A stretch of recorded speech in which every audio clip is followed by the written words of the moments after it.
नमस्कार दोस्तों।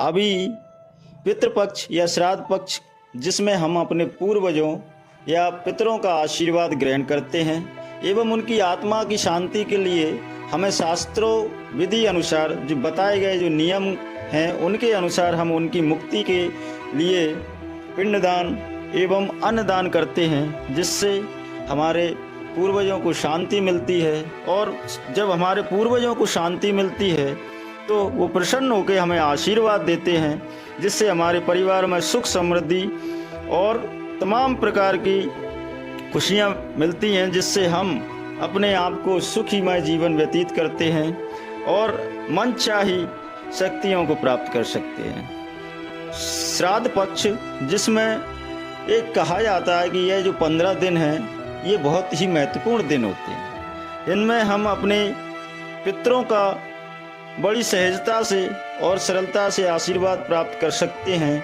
और अपने जीवन में आई हुई बाधाओं को समाप्त कर सकते हैं। दोस्तों, कुछ पितृदोष होते हैं और उन दोषों की वजह से हमारे जीवन में अनेक कठिनाइयाँ हमें मिलती हैं और हम अनजाने में उन कठिनाइयों का सामना करते हैं। अनेक प्रकार से यातनाएं सहते हैं, कष्ट सहते हैं। तमाम मेहनत के बावजूद भी हमें वह फल प्राप्त नहीं होता जो होना चाहिए। यह सब पितृदोष के कारण होता है। तो दोस्तों, यह जो समय है यह पितृदोष की मुक्ति के लिए समय है। हम अपने पितरों के दोष से उनको मुक्त कर सकते हैं।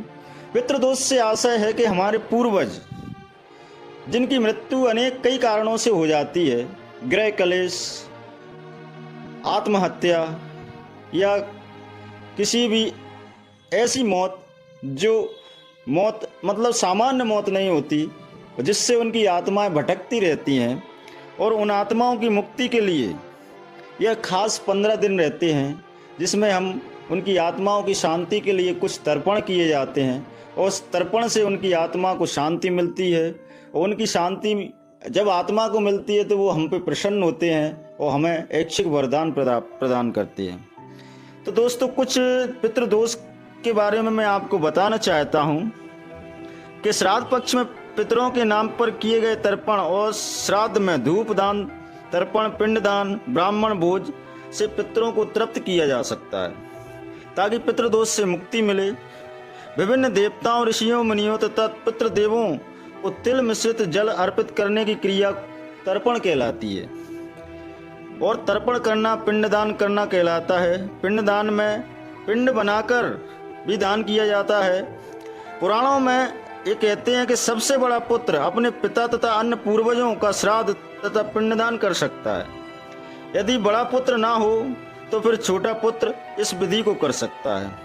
पितृपक्ष के दौरान बहुत सी चीज़ें हैं जिनके द्वारा आप दान कर सकते हैं, जैसे काला तिल, सोना, घी, गुड़, धान, चांदी, नमक। इन वस्तुओं का दान करने का महत्व है, जिससे आपको पूर्वजों को शांति मिलती है, उनके दोष समाप्त होते हैं।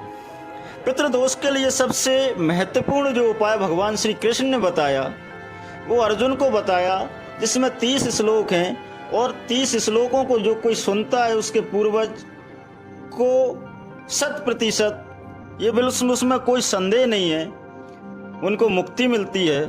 और पितृदोष से मुक्ति पाने के लिए गीता का 7वां अध्याय का वाचन करना चाहिए, सुनना चाहिए, जिससे उनके पितृमोह दोषों से छुटकारा मिल सके। तो आइए दोस्तों, हम भगवान श्री कृष्ण के मुख से प्रदान की गई गीता, जिसका 7वां अध्याय, जिसमें हमारे पूर्वजों की मुक्ति का साधन है, और उसको हम सुनते हैं और उसको सुनने से निश्चित ही हमारे पूर्वजों को शांति प्राप्त होगी और हमें मनवांछित फल प्राप्त होगा।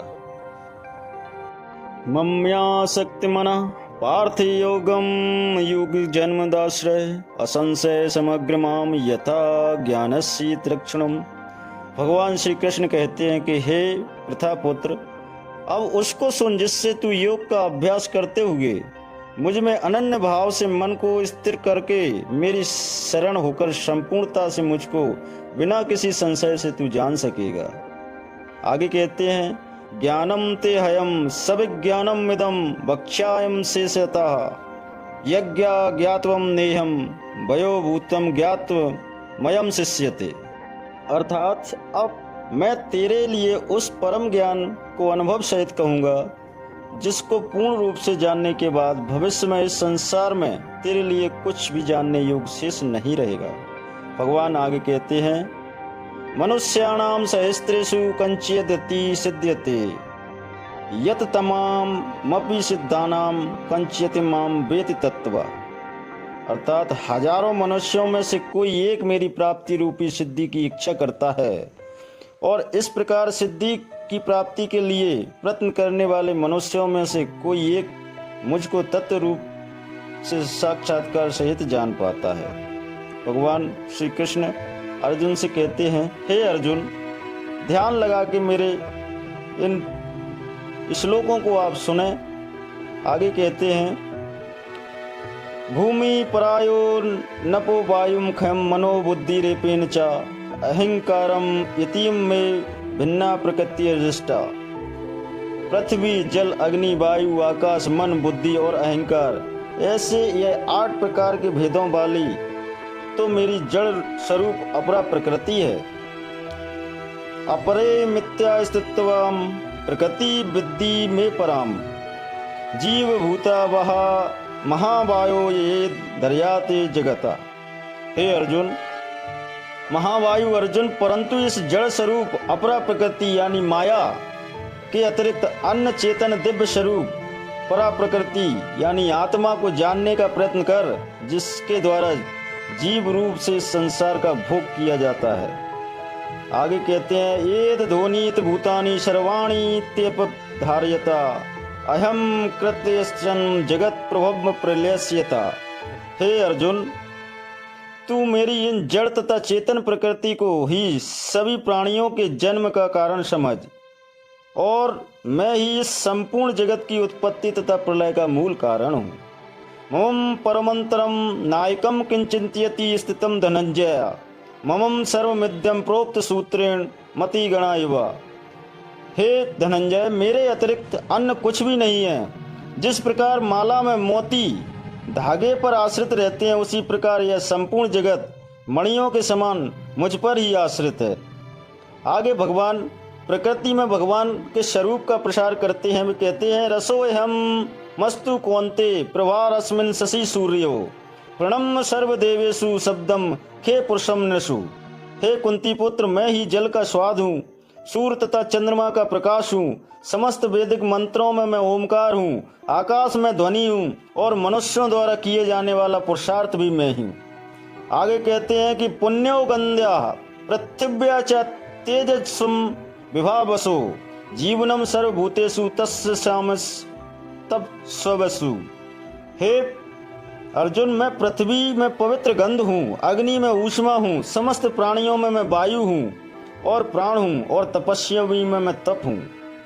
बीजम माम सर्वभूतानाम विधि पार्थ सनातनम बुद्धि बुद्धि मताम अस्मिन् तेजस्य जयस्वी नाम हम।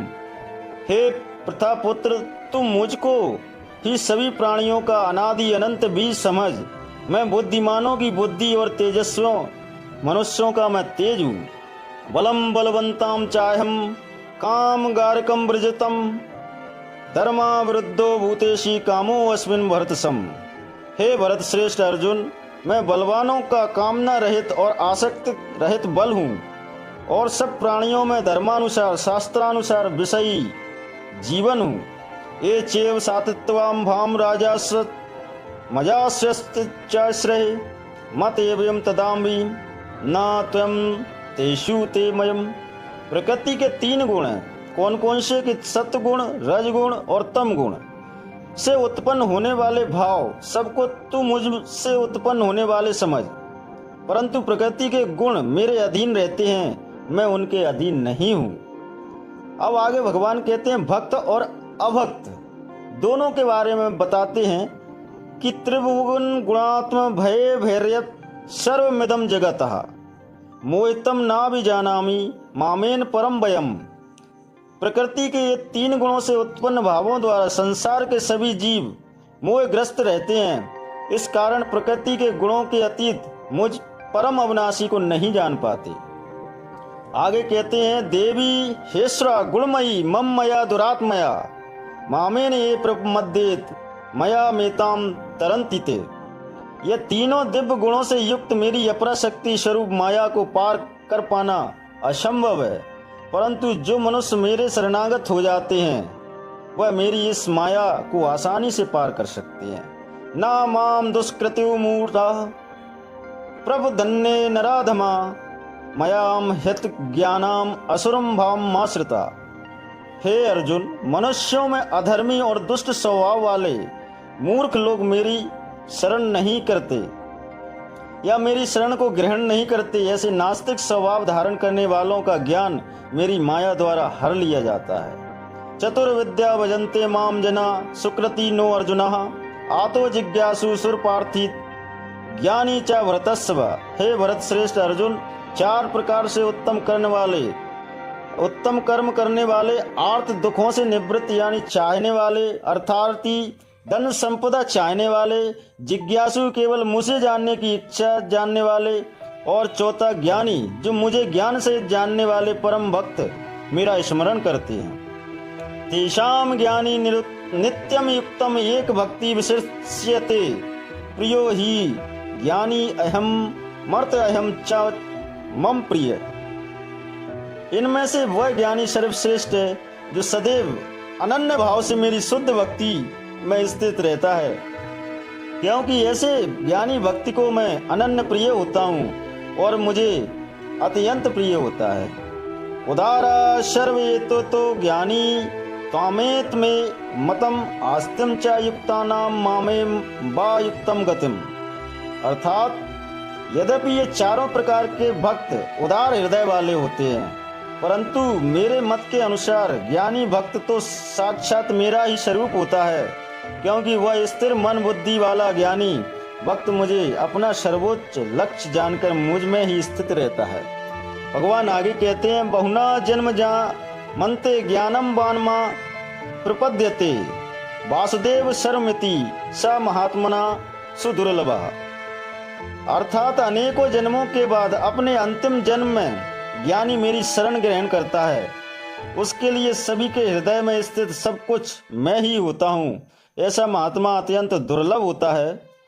भगवान आगे कहते हैं, भगवान अर्जुन को देवताओं को पूजने वाले निरूपण को समझाते हैं और कहते हैं कि काम स्थिते हर्ताम ज्ञानाम प्रपद्यते अन्य देवता त्वम नियम मा स्थितात प्रकृत्य नियता स्वहा। जिस मनुष्यों का ज्ञान सांसारिक कामनाओं के द्वारा नष्ट हो चुका है, वे लोग अपने अपने स्वभाव के अनुसार पूर्व जन्मों के अर्जित संस्कारों के कारण प्रकृति के नियमों के बस में होकर अन्य देवी देवताओं की शरण में जाते हैं। यो योम याम याम तनु वक्तः सद्याम चित्ती चिंतृत मूष्यति तस्य तस्याम चलाम श्रद्धाम तामेन विद्याम ताहम। जैसे कोई भक्त जिन देवी देवताओं के स्वरूप को श्रद्धा से पूजने की इच्छा करता है, मैं उसकी श्रद्धा को उन्हीं देवी देवताओं के प्रति स्थिर कर देता हूँ। भगवान कहते हैं कि सातयम श्रद्धा युक्त स्थाराय धीन मयते लभते चातम कामान्यमे विहितम तानी तान। वह भक्त सांसारिक सुख की कामनाओं से श्रद्धा से युक्त होकर उन देवी देवताओं की पूजा आराधना करता है और उसकी वह कामनाएं पूर्ण भी होती हैं, किंतु वास्तव में वह सभी इच्छाएं मेरे द्वारा ही पूरी की जाती हैं। अंतभक्तु फलम तेषाम तद्वृत्यम बलम मेद सास देव्या देव जनो यान्ति मृद्याम यान्ति ममापि। परंतु उन अल्प बुद्धि वालों को प्राप्त फल क्षणिक होता है और भोगने के बाद समाप्त हो जाता है। देवताओं को पूजने वाले देवलोक को प्राप्त होते हैं, किंतु मेरे भक्त अनंत मेरे परम धाम को प्राप्त होते हैं। भगवान अर्जुन को अल्प ज्ञानी और पूर्ण ज्ञानी मनुष्य के लक्षण के बारे में बताते हैं। कहते हैं, अव्यक्तम व्यक्ति मात्र पनम मन्यते माम बुद्धया परम भाव जानयंतो माम वयम मानु मक्तमम। बुद्धहीन मनुष्य मुझ अप्रकट परमात्मा को मनुष्य की तरह जन्म लेने वाला समझता है, इसलिए वह मेरे सर्वश्रेष्ठ अविनाशी रूप के परम प्रभाव को नहीं समझ पाते हैं। नाम प्रकाशम सर्वे योग माया समावृता मूढ़यम ना जानामि लोकम मम जानम वयम। मैं सभी के लिए प्रकट नहीं हूँ, क्योंकि मैं अपनी अतरंगा शक्ति योग माया द्वारा आच्छादित रहता हूँ। इसलिए मूर्ख मनुष्य मुझ अजन्मा अविनाशी परमात्मा को समझ ही नहीं पाता है। वेदाहम शमितानीम वर्तमानीम च अर्जुनम भविष्याणि च भूतानम माम तू वेद न कंचेशम। हे अर्जुन, मैं भूतकाल, मैं वर्तमान और मैं ही भविष्य हूँ। मैं जन्म मृत्यु को प्राप्त होने वाले सभी प्राणियों को जानता हूँ, परंतु मुझे कोई नहीं जानता। इच्छा दोष समुद्देस्तेन द्वंद्व मोहित भारतः सर्वभूतानि सम्मोहनम सर्गे यान्ति परतंतः। हे भरतवंशी, हे शत्रु विजेता, संसार के सभी प्राणी इच्छा द्वेष आदि द्वंद्वों से उत्पन्न मोह के कारण जन्म लेकर मोह को प्राप्त होते हैं। ईशाम त्वं गंतमं पापम जनाम पुण्य कर्मणाम ते द्वंद्व मोह निर्मुक्तम भवक्ते माम दृष्टवताम। परंतु जिस मनुष्य ने पूर्व जन्मों में और इस जन्म में पुण्य कर्म किए हैं तथा उसके सभी पाप पूर्ण रूप से नष्ट हो चुके हैं, वह दृढ़ संकल्प के साथ मेरी भक्ति करके मोह आदि सभी द्वंद्वों से मुक्त हो जाता है। आगे कहते हैं भगवान के जरा मरणम मोक्षाम मामम श्रेत्यम यंति ते ब्रह्मा तदंति कृतंस माध्यत्यम कर्म चाखलम। हे अर्जुन, जो मनुष्य मेरी शरण होकर वृद्ध अवस्था और मृत्यु से मुक्ति पाने की इच्छा करता है, ऐसे मनुष्य उस ब्रह्मा को, परमात्मा को और उसके सभी कर्मों को पूरी तरह से जान जाता है। भगवान कहते हैं साधि भूतादि देवम मां साधिज्ञम चा ये बिंदुः प्रयाण काले अपि च माम ते विद्युयति चेतसः। अर्थात जो मनुष्य मुझे अधिभूत यानी संपूर्ण जगत का कर्ता, अधिदेव यानी संपूर्ण देवताओं का नियंत्रण तथा अधियज्ञ यानी संपूर्ण फलों को भोगता है सहित जानता है और जिसका मन निरंतर मुझ में स्थिर रहता है, वह मनुष्य मृत्यु के समय भी मुझे जानने वाला होता है।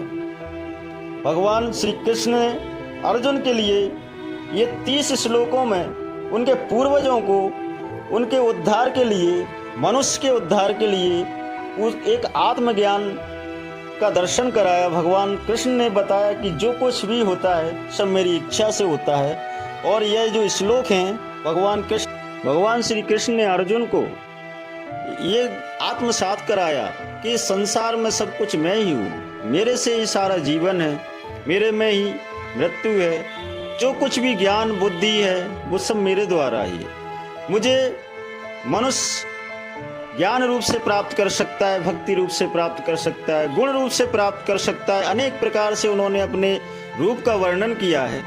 अर्जुन के अंदर व्याप्त अज्ञानता को दूर करने का एक माध्यम जो हमें भगवान श्री कृष्ण ने दिया है।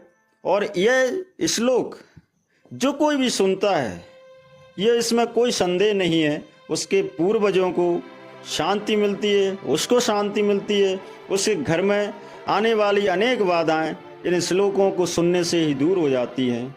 यह श्लोक भगवान श्री कृष्ण ने अपनी वाणी से जब कुरुक्षेत्र में खड़े हुए अर्जुन को जो मोह से ग्रसित हुआ था, तब उनको ज्ञान रूप अपने विराट रूप का दर्शन कराया और उस विराट रूप से जो दिव्य ज्ञान अर्जुन को प्राप्त हुआ तो वह सब कुछ भूल गया और केवल चारों तरफ भगवान श्री कृष्ण को देखा और फिर उन्हीं के आदेश का अनुसरण करते हुए, उन्हीं की योग माया के अनुसरण करते हुए भगवान कृष्ण के आदेशों का पालन किया, जिससे उसके कुल का सभी का उद्धार हुआ और भगवान कृष्ण की असीम कृपा से वह त्रिलोक में विजयी हुआ और उसका यशगान कीर्ति सब कुछ प्राप्त किया। तो ऐसे भगवान श्री कृष्ण के उदार श्लोकों को जो कोई भी सुनता है और ये कहते हैं कड़वे दिन, इनको कड़वे दिन के रूप में, इनके कर्ण के रूप दिनों के रूप में भी जानते हैं, या इनको दूसरा शब्द अगर यूज करें तो उसको कहते हैं कनागत।